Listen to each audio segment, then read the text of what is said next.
성경은 10개의 족보로 이루어진 것임을 아시는가요? 여기서 족보라 하니까 우리 문화에서 보는 것 같은 그런 것으로 생각하면 곤란합니다. 그와 비슷하게 이름이 나오는 경우도 있지만 성경의 족보, 이스라엘 사람들의 말로는 톨레도슨, 특이하게도 이야기를 포함하는 형태입니다. 창세기에 나오는 10개의 족보 톨레도에서 진짜로 저는 특이한 게 있다고 생각하는데 그것은 요셉의 경우입니다. 믿음의 조상 아브라함부터 시작된 이야기는 요셉을 마지막으로 긴 내용을 마무리하는데 요셉은 그 중에서 백미라고 할 수 있겠습니다. 이런저런 특징을 지닌 아브라함, 이삭, 야곱은 요셉에 이르러 최종적 마무리를 합니다. 요셉은 아브라함, 이삭, 야곱을 다 포괄하는 이 모든 이들을 녹여낸 것 같은 인물이라고 하겠습니다. 그런데도 요셉은 자기만의 톨레도시 없다는 점입니다. 요셉은 야곱의 톨레도스에 연결이 되는 인물이라는 점, 제가 생각하기에는 창세기 최대의 미스터리라고 생각하고, 그런 점에서 야곱이라는 인물은 우리 모두가 주목해야 할 최고의 캐릭터라고 할 수 있겠습니다. 가장 이상적일 것 같은 요셉을 자신의 족보 속에 품고 있는 특별한 사람, 그가 바로 야곱인 까닭입니다. 오늘 우리는 그 야곱을 보려고 합니다. 신약에서도 이런 우리의 관찰은 관행으로 나타나는 것을 볼 수 있습니다. 마가복음 12장 26절, 죽은 자가 살아난다는 것을 말할진대 너희가 모세의 책 중 가시나무 떨기에 관한 글에 하나님께서 모세에게 이르시되 나는 아브라함의 하나님이요 이삭의 하나님이요 야곱의 하나님이로라 하신 말씀을 읽어보지 못하였느냐. 주님께서 이렇게 말씀하십니다. 아브라함의 하나님, 이삭의 하나님, 야곱의 하나님, 그리고 요셉의 하나님이라고는 하지 않는다는 점입니다. 이것이 성경에 나타나는 관행이었다는 것입니다. 저는 최근 어느 구약 연구자의 글을 읽으면서 깊은 인상을 받은 적이 있습니다. 그의 말은 우리가 성경을 번역할 때 주의해야 할 내용을 말하는 중에 나왔습니다. 오늘의 본문을 보면 라반을 야곱의 외삼촌이라고 합니다. 그는 바로 이것을 지목하고 있었습니다. 즉 히브리 원문 성경은 우리말 성경처럼 이렇게 촌수로 말하지 않고 뜻밖에도 형제라고 말한다는 점을 꼽고 있었습니다. 그의 의견을 따르면 이때는 직역해야 한다는 것이었습니다. 오늘의 이 내용을 아주 바로 번역을 하면 내 어머니의 오빠, 우리말로 한다면 내 어머니의 오빠, 즉 남자 형제라고 해야 한다는 것입니다. 영어 성경은 이것을 분명하게 지키고 있습니다. Your mother's brother 이렇게 말을 합니다. 이렇게 하는 것이 물론 우리 지금 번역대로 이해하는 것이 우리 습관에는 더 합당하기는 하지만 이게 성경이 본래 말하려고 하는 의도를 우리가 잠깐 놓치기 쉽다는 뜻에서 그런 의견을 말하고 있었습니다. 밧단 아람, 그것은 지금 야곱이 살고 있는 팔레스틴에서 보면 거의 1000km에 가까울 정도로 멀리 떨어진 곳인데 라반은 야곱과의 경우 6촌 사이이며 라반의 딸이죠. 라헬의 입장에서는 야곱이 7촌 아저씨라는 점입니다. 물론 나중에는 이 7촌 아저씨 사이인 야곱과 라헬은 결혼하게 됩니다. 지금 야곱은 에서와의 충돌을 피해 저 먼 곳에 사는 라반을 향해 떠나도록 조언을 받고 있습니다. 이 장면에서 이삭은 아들더러 그곳에 기필코 이르러 목숨도 부지할 뿐 아니라 마침내 하나님께서 인정하시는 일가를 이루도록 당부하는 대목을 본 것입니다. 너는 가나안 사람의 딸들 중에서 아내를 맞이하지 말고 일어나 밧단 아람으로 가서 내 외조부 부두엘의 집에 이르러 거기서 내 외삼촌 라반의 딸들 중에서 아내를 맞이하라 말씀합니다. 외삼촌 라반의 집 딸들 중에서. 라반은 실제로 리브가의 오라버니였고 야곱은 이 라반의 생질인 것입니다. 그런데 성도 여러분, 놀랍게도 원문 성경은 이 내용을 우리식 촌수로 말하지 않고 오빠, 즉 남자 형제라고 한다는 점을 주목하고 있었습니다. 영어 성경은 이 내용을 따라서 시종일관 brother라고 말을 합니다. 우리말 외삼촌이라고 되어져 있는 것을 남자 형제 brother 혹은 아버지의 형제 brother 이렇게 번역합니다. 그의 의견을 더 들어보면 왜 히브리 성경은 우리처럼 촌수를 따라 외삼촌 혹은 생질로 표현하지 않는 걸까 할 때 그에 의하면 31장을 보아야 한다고 말했습니다. 성도 여러분, 31장에서 우리는 무엇을 볼 수 있습니까? 그렇습니다. 외삼촌과 생질 사이에 분쟁이 일어나고 있음을 성경은 보여줍니다. 야곱이 그의 아내들에게 하는 말을 들어보십시오. 야곱이 사람을 보내어 라헬과 레아를 자기 양떼가 있는 들로 불러다가 그들에게 이르되 내가 그대들의 아버지의 안색을 본즉 내게 대하여 전과 같지 아니하도다. 그러할지라도 내 아버지의 하나님은 나와 함께 계셨느니라. 그대들도 알거니와 내가 힘을 다하여 그대들의 아버지를 섬겼거늘 그대들의 아버지가 나를 속여 품삯을 10번이나 변경하였느니라.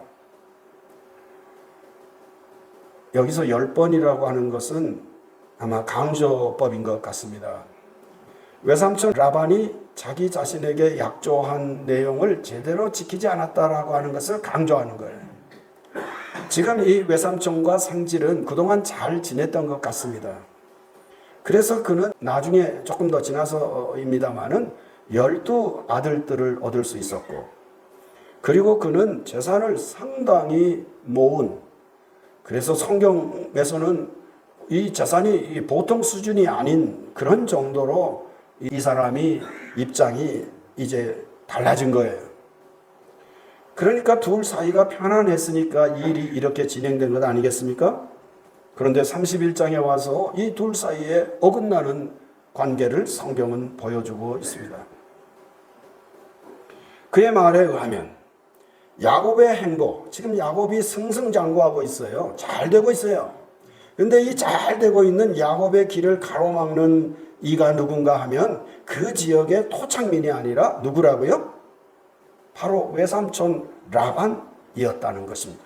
그래서 이제는 아내들을 설득해서 내 아버지 땅으로 가야 되겠다 이렇게 말하는 것입니다.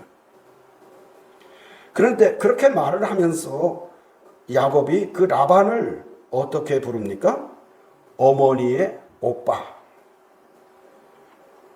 어머니의 남자 형제, 영어식으로 말하면 mother's brother 이렇게 함으로써 지금 이 라반의 곁을 떠나려고 하는 이 야곱의 입장이 묻어나고 있습니다. 그 생각이 묻어나고 있어요. 그러니까 지금 분쟁이 벌어졌고 지금까지 잘 지냈는데 이제는 이제 헤어져야 되겠다는 거예요. 헤어지는데 이 헤어지는 일이 육촌 사이에서 벌어지는 일이라고, 우리 현실적으로는 우리식으로 말하면 육촌 사이의 일이에요. 근데 육촌은 가까울 수도 있지만 육촌은 멀 수도 있잖아요. 그런데 성경은 육촌 사이라고 말하지 않고요, 내 어머니의 남자 형제라고 표현함으로써 이것을 계속 그렇게 가요. 계속. 그런데 우리 성경은 그것을 계속 외삼촌, 생질이라고 번역을 하는데요. 이분은 그렇게 번역하면 이 엄청난 일이 벌어지고 있거든요. 지금 사실은 둘 사이에 참 평안했었는데 이 평안이 깨지는 순간이거든요. 이 평안이 깨지는 이 일은 먼 사이인 육촌 사이에서 벌어지는 일이 아니라 형제 사이에서 벌어지는 일이라는 것을 성경은 말하려고 것이라. 그는 그렇게 풀고 있습니다. 그의 의견이 맞다면, 아니 맞을 수밖에 없어요. 근데 그의 의견이 맞다면 이 표현을 통해 성경은 두 가지를 말하는 셈이 될 것입니다. 첫째는 우리는 모두 사실상 형제 자매라는 뜻입니다. 우리는 남남인 것 같지만 천천히 헤아려 보면 사실은 우리는 형제요 자매라. 말할 수 없는 가까운 존재라는 것을 성경은 이렇게 해서 우리에게 증거하며, 둘째로 우리 사람들 사이에 생겨나는 분쟁이라든지 혹은 갈등, 대결, 이것은 저 멀리 사는 누군가와 사이에서 생기는 것이 아니라 사실 이것도 가만히 헤아려 보면 참으로 놀랍게도 아주 가까울 수 있는 형제와 자매 사이에서 생기는 일일 수 있음을 역설적으로 폭로한다는 뜻입니다. 바로 이것을 강조하기 위해서 성경은 히브리 말로는 이키암모, 어머니의 남자 형제라는 말을 반복하고 있다는 것입니다. 29장 10절, 야곱이 그의 외삼촌 라반의 딸 라헬과 그의 외삼촌의 양을 보고 나아가 우물 아귀에서 돌을 옮기고 외삼촌 라반의 양떼에게 물을 먹이고, 이 외삼촌 이렇게 반복했는데 이것은 그의 성경, 히브리 성경대로 한다면 그 어머니의, 야곱의 어머니의 남자 형제라는 말을 반복하고 있는 것입니다. 성도 여러분, 이런 접근이 좀 낯설게 느껴지십니까? 그렇다면 성도 여러분, 이것을 한번 생각해 보시기 바랍니다. 성도 여러분이 성경을 읽어 가시다가, 특히 창세기를 읽어 가시다가 깜짝 놀라게 되는 대목이 종종 있는데요. 정말 뜻밖에도 성경은 형제 사이에서, 다른 어떤 관계가 아니라 형제 사이에서 처음으로 생명을 해치는 일이 있었다고 전합니다. 창세기 4장 8절, 가인이 그의 아우 아벨에게 말하고 그들이 들에 있을 때에 가인이 그의 아우 아벨을 쳐 죽이니라. 창조세계에서 사람이 사람을 해치는 일, 이 비극적인 일은 최초로 벌어졌는데 그 최초에 벌어진 인간관계는 형제 사이였다고 전합니다. 또한 형제 사이에서 치명적 증오가 싹트고 있음을 성경은 숨기지 않고 전합니다. 27장 41절, 그의 아버지가 야곱에게 축복한 그 축복으로 말미암아 에서가 야곱을 미워하여 심중에 이르기를 아버지를 곡할 때가 가까웠은즉 내가 내 아우 야곱을 죽이리라. 에서가 그 아우 야곱을 죽이려고 마음을 먹었다는 것인데요, 이 마음을 먹은 때가 언젠가 하니까 아버지를 곡할 때, 아버지가 돌아가시기만 하면 내가 해야 할 가장 급선무, 가장 먼저 해야 할 일은 무엇인가 할 때 그가 마음을 먹었다면 이게 성경에 나타나거나 그의 부모에게 노출될 일이 없었잖아요. 그런데 이 사람이 아마 혼자 있어서 혼자 말로도 했을 것 같아요. 큰 소리를 해 모양이에요. 내가 저 녀석을 내가 살려두지 아니하리라. 이 말이 그 부모에게 들렸고 오늘 28장 우리가 읽은 대목에서 아버지가 간곡하게 당부하는 것입니다. 두 아들을 잃을 필요가 없잖아요. 한 아들을 도피시킴으로써 어디로? 자기 어머니, 그 아들의 야곱의 어머니의 남자 형제에게 보냄으로써 두 형제, 두 아들을 살리려는 아버지의 애틋한 마음이 깔려있는 본문인 것입니다.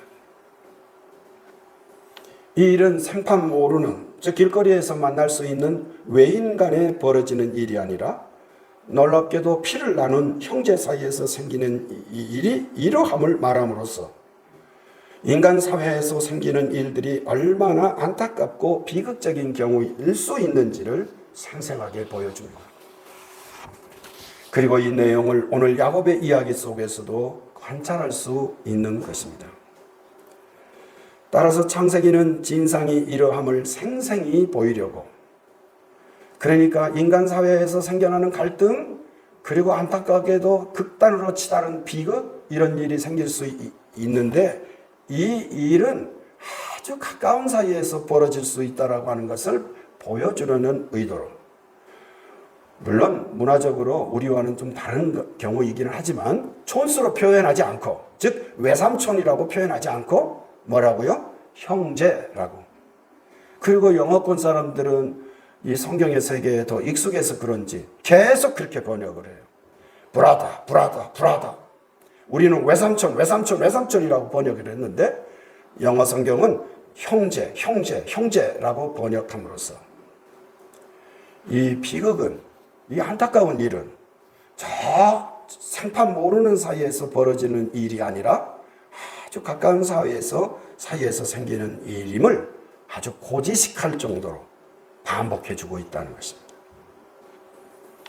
그렇습니다. 우리 모두는 형제 자매일 정도로 가깝고요. 가만히 헤아려 보면 우리 교우들은 얼마나 가까운지 몰라요. 이 교인이 교인을 만난다라고 하는 것은 한없이 귀중한 일이에요. 가만히 헤아려 보면, 얼른 생각해 버리면 모르는데, 내 앞에 존재하는 저 그리스도인은, 저 성도는 나하고 아주 깊은 관련을 가진 분이다. 이것을 정말 실감하는 사람일수록 그 사람은 신앙이 좋은 사람이에요. 근데 내 앞에 있는 사람이 얼마나 보배로운 존재인지를 잘 모르고 그렇게 함부로 대하고, 그런 사람은 신앙을 의심해 볼 필요가 있어요. 이런 말이 가능할 정도로 우리 모두는 피차에 서로에게 아주 가까워. 그런데 놀랍게도 사람들은 그 속에서 갈등하면서 피차 멀어집니다. 구약 성경이란 이런 눈으로 보면 결국 이 관계가 얼마나 멀어지고 있는지를 그야말로 치밀하고 아주 극적으로 보여주는 책이다, 성경이다, 이렇게 말할 수 있겠습니다. 하나님으로부터 빚어진 인간들이 그야말로 형제 자매임에도 불구하고 이제는 피차 아래 전쟁까지 불사하고 끝내 하나님의 백성인 이스라엘조차도 이 땅에서 사라지고 막장에 이르렀음을 증거하고 고발하는 책, 성경을 이렇게도 정리할 수가 있겠습니다. 성도 여러분, 시편을 읽어가시다가 시편 109편을 읽으시면서는 깜짝 놀라실 것입니다. 그가 심판받을 때에 죄인이 되어 나오게 하시며 그의 기도가 죄로 변하게 하시며 그의 연수를 짧게 하시며 그의 직분을 타인이 빼앗게 하시며 그의 자녀는 고아가 되고 그의 아내는 과부가 되며 그의 자녀들은 유리하며 구걸하고 빌어먹게 하소서. 이게 더 읽어가기가 두려울 정도. 이 시편은 다윗의 시편으로 나오고 있습니다만은 저는 구약 성경을 요약하고 있는 시편, 가까운 사이인데도 불구하고 이 관계가 파탄이 나서 이제는 아주 이런 저주가 기도로 통할 정도로 그렇게 인간 사회가 아주 막다른 지점에 이르렀음을 고발하는, 다윗의 입으로 고발하는 구약 성경을 요약하는 대표적 말씀으로 와닿습니다. 아무리 인간관계가 파탄이 났다 하더라도 상대방이 빌어먹게 하소서, 이렇게까지 기도할 수 있을까요? 인간관계가 그야말로 우리식으로 말하면 막장으로 치달은 최악의 경우임을 다윗은 이렇게 자기의 입으로 증거하고 있습니다. 이게 어떻게 하나님의 백성, 즉 형제와 자매 사이에 있을 일이란 말입니까? 형제가 이제는 원수임을 이처럼 생생하게 고발함으로써 인간 세상 전체가 어떠한 지경으로 떨어졌는지를 우리로 하여금 헤아리게 하는 그런 말씀 부분이라고 하겠습니다. 성도님들, 우리 예수님은 이런 세상에 오신 것입니다. 아주 가까운 사이가 우리가 가끔 먼 것을 가리켜 안드로메다 이런 말 하잖아요. 아주 가까운 사이인데 안드로메다처럼 멀어져 버린, 사람들은 그것이 그냥 상식인 것처럼 살아가는, 그래서 성경은 이 세상을 어두운 세상이라고 말할 수밖에 없는 이런 세상에 주님 오셨습니다. 바울 사도는 이 내용을 무엇라고 증언하고 있습니까? 에베소서 2장 13절. 이제는 전에 멀리 있던 너희가 그리스도 예수 안에서 그리스도의 피로 어떻다고요? 가까워졌느니라, 이렇게 말합니다. 우리 세상을 표현하는데 구약을 따라 말하고 있음을 보게 됩니다. 사람들은 피차 멀리 떨어져서 관계가 끊어진 그런 세상을 살고 있었습니다. 그런데 이제 예수께서 오셔서 그런 이들을 가까이 불러주시고 멀어진 그들을 다시 가깝게 살도록, 형제 자매로 살아가도록 부르셨다는 것입니다. 할렐루야. 저는 이 대목을 최근에 읽으면서 바울 사도를 제가 능가한다고 생각을 해본 적은 없습니다만은, 이야, 바울 사도는 저를 100배, 1000배를 뛰어넘는 주님의 종이로구나. 성경을 읽어도 어떻게 이렇게 읽을 수 있나? 인간관계를 표현하는데 멀어졌다고 그래요. 멀어진 것은 하나님으로부터 멀어졌고요. 사람들끼리도 멀어졌고요. 그래서 어두울 수밖에 없는 그런 파국을 어쩔 수 없이 살아가고 있는 이런 세상에 우리 주님께서 오셨는데요. 주님께서 우리를 구원하셨습니다. 그런 말을 멀리 있는 이들을 가깝게 하셨고 멀어진 사이를 형제와 자매로 부르셨다, 이렇게 말씀하십니다.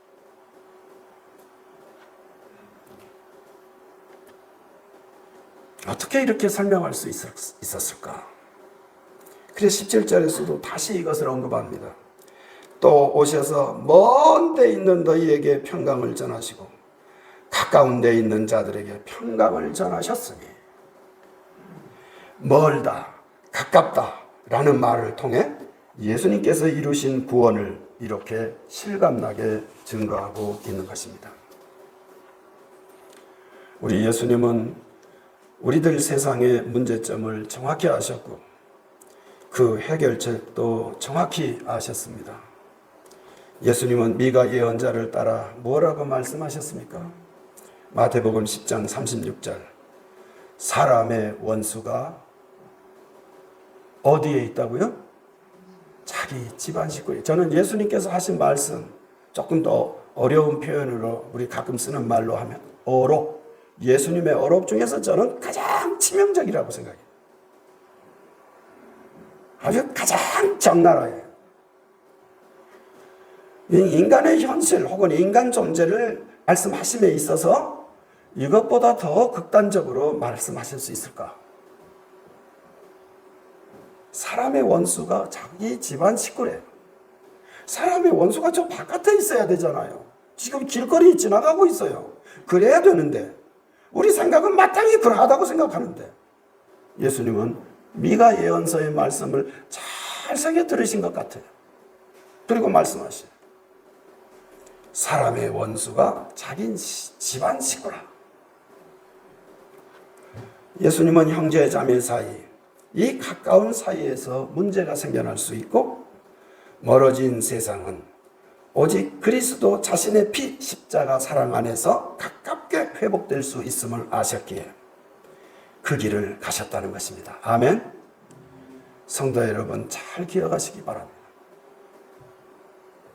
따라서 우리는 그분 안에서만 아주 가까운 형제 자매로 회복될 수 있음을 믿습니다. 야곱의 족보 톨레도는 인생의 핵심을 담고 있습니다. 그리고 그 현실을 폭로하고 있습니다. 이것이 요셉의 족보를 따로 준비하지 않은 하나님의 뜻인 것 같습니다. 야곱은 요셉까지 품은 인생의 요즘 말로 하면 압축 파일인 것 같습니다. 우리는 이 내용을 따라 이제 교회의 일꾼들을 선출하려 합니다. 멀리 있는 이들을 주님께 가까이 이끌 그런 지도자, 그런 일꾼들을 성령님의 이끄심을 따라 뽑으려는 것입니다. 오늘은 어버이 주일이기도 합니다. 어버이들의 최대의 소망은 무엇일까요, 교회 여러분? 우리들은 어느 분들을 향해서는 자식이지만 또 누군가들을 향해서는 어버이이기도 하지 않습니까? 어버이들의 공통된, 어버이가 만약에 100명이 있다면, 1000명이 있다면 제가 알기로는 거의 예외 없이 공통된 소망이 있는 것 같습니다. 저는 최근에 어느 교우를 통해서 참 안타까운, 그런데 사실은 제가 놓치고 살아갔던 것을 다시 기억할 수 있었습니다. 자녀, 그러니까 손주들을 키우기 위해서 그 교우는요 10년을 교회 곁을 떠났더라고요. 우리 교우들 중에 복귀한 분들이 우리 중에 이미 있기도 하고요. 그 교우는 우리 교회에서 지금 자주 못 본 경우가 10년이 넘었어요. 그리고 앞으로 아마 2, 3년은 더 있어야 교회로 복귀할 것 같습니다. 그 말 듣고요. 이미 다 아는 거고, 또 저도 우리 교우들을 통해서 간접 체험이지만 체험한 바였어요. 근데 그 순간 아득해지는 것이었어요. 야, 자녀들을, 후손들을 돌보는 일은, 그분이 그렇게 더 이야기하시더라고요. 제 생활은 10년 동안 없었습니다. 제가 조금 과장해서 표현하면 눈물 나는 장면이더라고요.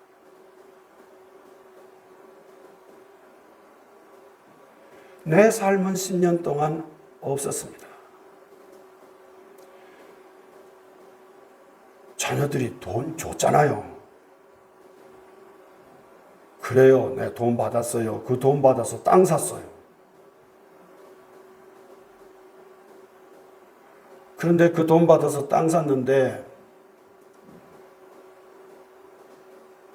비결은 간단했대요. 그런데 그가 말을 이어가대요. 돈 안 주는 자녀들도 있대요. 좀 반성해야 될 것 같아요. 뭐 이유 여하를 불문하고 조금이라도 드리는 것이 옳은 것 같아요. 제 생각에는. 못 드리는 이들의 생각도 있겠지만. 그런데 어쨌든 쓸 일이 없습니다. 그래서 제가 부자 됐습니다. 돈을 쓰고 싶어도 나갈 수가 있어야지. 저 아이들을 눈을 떼면 그 아이들이 무슨 일이 벌어질지 모르니까 자기는 10년 동안 이 일에 투입됐고 또 이제 둘째 애를 돌보니까 2, 3년은 교우들과 함께 이렇게 친밀한 성도의 교제를 나눌 수 없을 것 같습니다. 이게 현실이에요. 이렇게 부모들은 혹은 어버이 세대들은 후손들에게 이런 경우는 조금 특별하다, 특별하지도 않은 것 같습니다. 사실은 보통일 수 있는데요. 이렇게 헌신해요. 이렇게 헌신하는 부모들이 자녀들을 향해서 품는 최대 공약수, 최대 소망 뭔가 하니까 그것은 싸우지 않는 것이죠. 내가 언젠가는 내 자리를 비우고 자녀들 곁을 떠나게 될 터이지만 그때 남은 자녀들이 야한 이유로도 다투지 않았으면 좋겠다. 이것이 부모가 된 이들의 공통된 첫 번째 소원이더라는 것입니다. 우리 중에 제 이런 관찰에 대해서 이 일을 표현할 분은 아마 없으리라고 생각합니다. 하나님의 마음을 이 인간 세상 속에서 가장 잘 구현하는 인간관계가 있다고 한다면 저는 부모라고 생각합니다. 부모는 하나님의 하나님됨을 인간적으로, 인간 차원으로 표현한 가장 아름다운 그런 형태라고 생각을 해요. 그러니까 지상의 어버이들이, 형제들이, 자식들이 아웅다웅 다투는 것이 아니라 오손도손 살아가는 것을 바란다면 이 마음은 하나님의 마음에 직결되는 것이에요. 하나님의 마음이 구현이 된 교회 공동체 안에서 그 구성원들끼리 아웅다웅 한다면 이것은 하나님께서 가장 슬퍼하실 교회의 모습이라고 저는 생각합니다. 아니나 다를까 바울 사도는 목회서신 디모데후서 2장 24절에서 이렇게 말합니다. 주의 종은 마땅히 다투지 아니하고 모든 사람에 대하여 온유하며 가르치기를 잘하며 참으며 라고 말씀합니다. 교회는 하나님의 샬롬을 잘 온전히 구현하는 곳이고 어버이의 마음을 간직하는 곳이라고 믿습니다.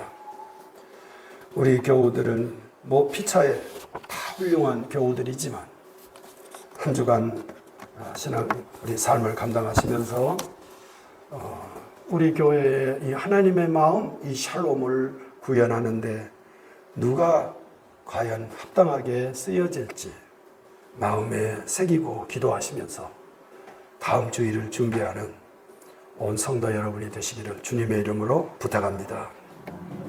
거룩하신 하나님,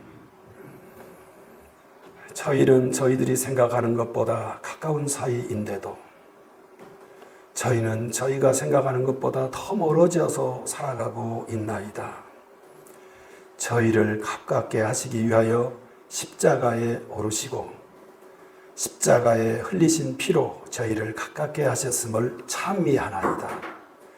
저희의 찬미를 받으시고 이 마음으로 우리 육신의 믿음의 선진들, 어버이들을 헤아리고 후손들을 헤아리며 주님의 뒤를 따르기를 원하나이다. 저희의 기도를 받으시옵소서. 우리 주 예수 그리스도의 이름으로 기도하옵나이다. 아멘.